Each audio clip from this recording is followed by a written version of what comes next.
पूर्व मुख्यमंत्री हेमंत सोरेन की कस्टडी और 3 दिन बढ़ा दी गई है। ईडी कार्यालय में हेमंत सोरेन अगले 3 दिन तक और मौजूद रहेंगे और ईडी के सवालों का जवाब देंगे। थोड़ी देर पहले झारखंड मुक्ति मोर्चा ने एक प्रेस कॉन्फ्रेंस किया, सुप्रियो भट्टाचार्य उसको संबोधित कर रहे थे और एक जो आरोप है, वो बहुत ही बड़ा और गंभीर आरोप सुप्रियो भट्टाचार्य ने लगाया है कि हेमंत सोरेन को मारने की कोशिश हो रही है। हमारे साथ सीधे सुप्रियो भट्टाचार्य से ही पूछते हैं कि ये जो आधार है, जिस तरीके का आप गंभीर आरोप लगा रहे हैं, उसके पीछे क्या आधार है आपका? देखिए, मेरा जो आधार है, जो सूचना कोर्ट में दी गई जब उनका पहला पेशी हुआ, रिमांड का अवधि समाप्त हुआ और फिर पुनः 5 दिन का मिला था, उसी वक्त हेमंत बाबू ने इस बात को कहा था। उन्होंने कहा था, उनके वकील के द्वारा भी कहा गया कि उनको एक ऐसे स्थान पर रखा गया है जहां हवा नहीं, खुली हवा नहीं, साथ साथ धूप जो होता है, लाइट जो है, उसका भी अभाव है। एक सफोकेशन का माहौल है वहाँ पर। और उनके ही जो रूम है, वहीं सीआरपीएफ के जवान भी हथियारबंद रहते हैं।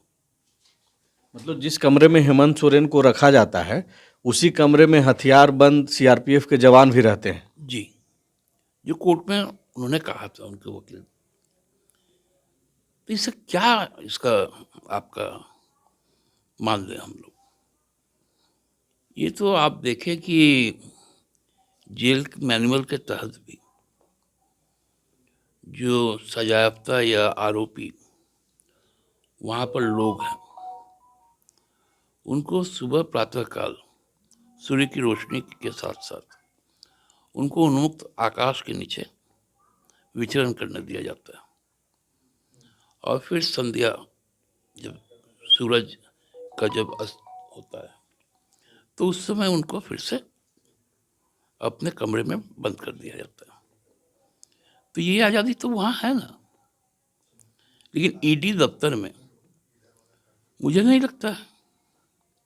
तो आप लोग क्या चाहते हैं? ईडी के दफ्तर में तो इस टाइप जो आप बातचीत कर रहे हैं कि जेल में ये सुविधाएं होती है, लेकिन पूछताछ के दौरान तो जेल में नहीं रखा जा सकता था। ईडी दफ्तर लाना ही था उनको पूछताछ के लिए। क्या आप लोग कुछ और चाह रहे हैं कि आपके नेता को कहीं और रखा जाए? नहीं, आपके पास में बहुत सारे ऑप्शंस हैं। कई गेस्ट हाउस है गवर्नमेंट के, पैरामिलिट्री के, जहाँ पूरी सुरक्षा रहती है। वहाँ पर सुरक्षा में कोई चूक हो ही नहीं सकता। तो आप वैसे जगह पर भी रख सकते हैं। और आप लगातार 13 दिन उनको क्या पूछताछ कर रहे हैं? ठीक है, करें, जितनी जानकारियां चाहिए ले लें, क्योंकि अब तो मामला साक्ष्य के साथ जाएगा कोर्ट में। जो अब 27 तारीख को जो निर्धारित हुआ है कि ईडी अपना पक्ष रखेगी, हम लोग भी अपना पक्ष रखेंगे, हमारे वकील भी। और माननीय न्यायालय तो तथ्यों पे और साक्ष्यों पे बात करेंगे, वो परसेप्शन पे तो बात करेंगे नहीं।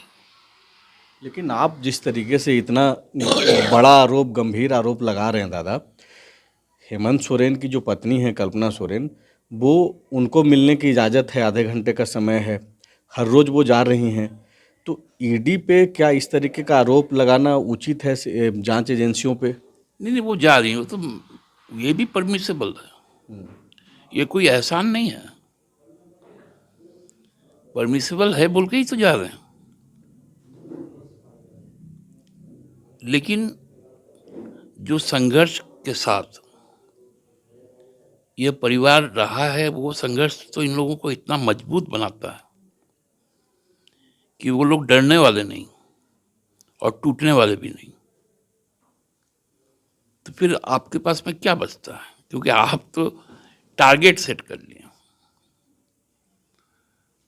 कि राजनीतिक तौर पे तो हम कुछ कर नहीं सकते। तो अब एक ही चीज है, भौतिक तौर पे करेंगे। तो यही आशंका है मेरा। एक जो आरोप आपने और लगाया है कि चंपई सोरेन की सरकार भले ही बन गई है, बहुमत का परीक्षण भले ही हो गया है, लेकिन अब भी तोड़-फोड़ करने की कोशिशें हो रही है। निश्चित तौर पे, और इसकी पक्की सूचना है हम लोगों को। हमारे विधायकगण हमको कहते हैं,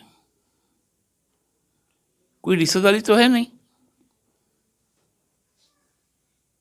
क्यों कोई जो दलाल किस्म के लोग हैं, कुछ ठेकेदार किस्म के लोग हैं,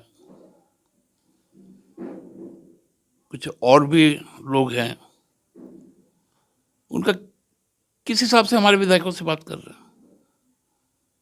मतलब किस तरीके की बातचीत हो रही है? क्या उनको कोई प्रलोभन दिया जा रहा है?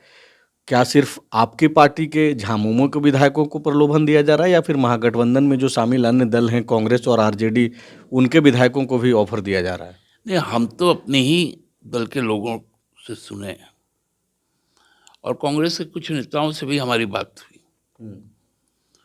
उनके पास भी कुछ शायद मैसेज है। और अभी देखिए जो घटनाक्रम घट रहा है, सीधा प्रलोभन, लेकिन ये प्रलोभन अब आपको दूसरे रूप में सामने आ रहा है। तो ये हमको लगता है कि, लेकिन हम लोग सजग है, उस पर कुछ होने जाने को है नहीं, क्योंकि जिनको आप साधने की कोशिश कर रहे हो वो तो खुद हमको बता रहे हैं, तो इसलिए वो काम तो होगा नहीं। तो ये बड़ी बातें सुप्रियो भट्टाचार्य बोल रहे हैं। सबसे बड़ा और गंभीर आरोप जो झारखंड मुक्ति मोर्चा ईडी पे लगा रहा है वो ये है कि हेमंत सोरेन यानी कि झारखंड मुक्ति मोर्चा के कार्यकारी अध्यक्ष और पूर्व मुख्यमंत्री, उनको मारने की कोशिश हो रही है और जिस तरीके से ईडी दफ्तर में उनको रखा जा रहा है वो सही नहीं है। और दूसरा जो आरोप ये लगा रहे हैं, यह बोल रहे हैं कि अब भी विधायकों से संपर्क किया जा रहा है और उनको प्रलोभन दिया जा रहा है। शुक्रिया।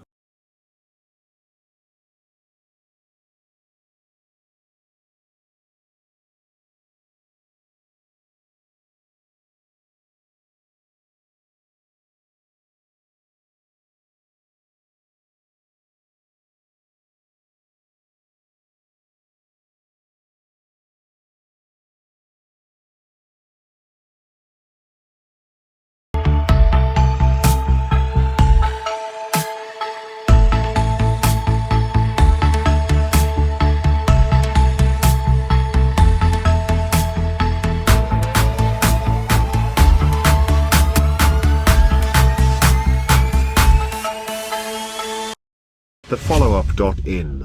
Like, share, and subscribe. www.thefollowup.in